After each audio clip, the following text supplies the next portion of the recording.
Hi hello ಎಲ್ಲರಿಗೂ ನಮಸ್ಕಾರಗಳು. Tiles by Roman Shashi ಚಾನೆಲ್ಗೆ ಸುಸ್ವಾಗತ. ಇವತ್ತಿನ ಕಥೆ ಬಂದು the promise short love story.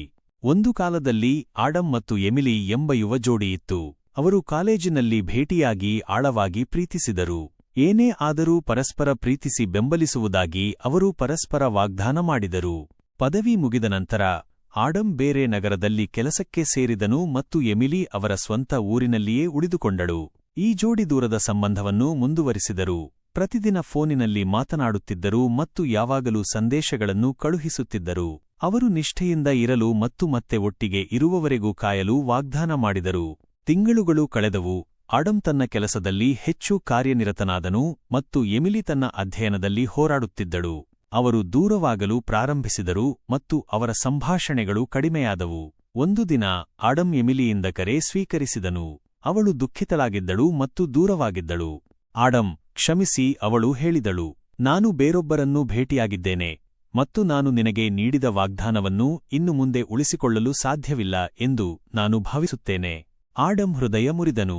Emily ತಮ್ಮ ವಾಗ್ದಾನವನ್ನು ಮುರಿದಿದ್ದಾಳೆ ಎಂದು ಅವನಿಗೆ ನಂಬಲು ಸಾಧ್ಯವಾಗಲಿಲ್ಲ. ತಮ್ಮ ಸಂಬಂಧಕ್ಕೆ ಮತ್ತೊಂದು ಅವಕಾಶ ನೀಡಲು ಅವನು ಅವಳನ್ನು ಮನವೊಲಿಸಲು ಪ್ರಯತ್ನಿಸಿದನು. ಆದರೆ ಎಮಿಲಿ ಮುಂದೆ ಸಾಗಲು ನಿರ್ಧರಿಸಿದಳು. ಆಡಮ್ ದುಃಖಿತನಾದನು, ಆದರೆ ಅವನು ಅವಳ ನಿರ್ಧಾರವನ್ನು ಗೌರವಿಸಿದನು.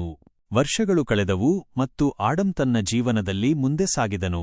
ಅವನು ಹೊಸ ಕೆಲಸವನ್ನು ಕಂಡುಕೊಂಡನು, ಹೊಸ ಸ್ನೇಹಿತರನ್ನು ಮಾಡಿದನು ಮತ್ತು ಮತ್ತೆ ಡೇಟಿಂಗ್ ಮಾಡಲು ಪ್ರಾರಂಭಿಸಿದನು. ಆದರೆ ಅವನು ಎಮಿಲಿ ಮತ್ತು ಅವರು ಪರಸ್ಪರ ನೀಡಿದ ವಾಗ್ದಾನವನ್ನು ಎಂದಿಗೂ ಮರೆಯಲಿಲ್ಲ. ಒಂದು ದಿನ ಆಡಮ್ ಎಮಿಲಿಯಿಂದ ಕರೆ ಸ್ವೀಕರಿಸಿದನು. ಅವಳು ಅಳುತ್ತಿದ್ದಳು ಮತ್ತು ಅವಳ ಧ್ವನಿ ನಡುಗುತ್ತಿತ್ತು. ಆಡಮ್, ನನಗೆ ನಿನ್ನ ಅಗತ್ಯವಿದೆ, ಅವಳು ಹೇಳಿದಳು. ನನ್ನ ಗಂಡ ನನ್ನನ್ನು ತೊರೆದಿದ್ದಾನೆ ಮತ್ತು ನಾನು ಏನು ಮಾಡಬೇಕೆಂದು ನನಗೆ ತಿಳಿದಿಲ್ಲ. ನಾವು ನೀಡಿದ ವಾಗ್ದಾನವು ನನಗೆ ನೆನಪಾಯಿತು ಮತ್ತು ನನಗೆ ಸಹಾಯ ಮಾಡಲು ನೀನು ಮಾತ್ರ ಇದ್ದೀಯಾ ಎಂದು ನನಗೆ ತಿಳಿದಿತ್ತು. ಎಮಿಲಿಯಿಂದ ಕರೆ ಬಂದಾಗ ಆಡಮ್ ಆಶ್ಚರ್ಯಚಕಿತನಾದನು, ಆದರೆ ಅವಳಿಗೆ ಸಹಾಯ ಮಾಡಲು ಅವನು ಹಿಂಜರಿಯಲಿಲ್ಲ. ಅವನು ಅವಳ ನಗರಕ್ಕೆ ಹಾರಿಹೋದನು ಮತ್ತು ಕೆಲವು ದಿನಗಳ ಕಾಲ ಅವಳೊಂದಿಗೆ ಇದ್ದನು. ಅವನು ಅವಳನ್ನು ಸಮಾಧಾನಪಡಿಸಿದನು ಮತ್ತು ಅವಳ ಕಷ್ಟದ ಸಮಯದಲ್ಲಿ ಅವಳಿಗೆ ಸಹಾಯ ಮಾಡಿದನು.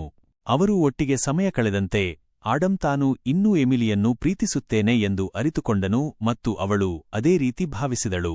ಅವರು ತಮ್ಮ ಗತಕಾಲ, ತಮ್ಮ ತಪ್ಪುಗಳು ಮತ್ತು ಪರಸ್ಪರ ನೀಡಿದ ವಾಗ್ದಾನದ ಬಗ್ಗೆ ಮಾತನಾಡಿದರು.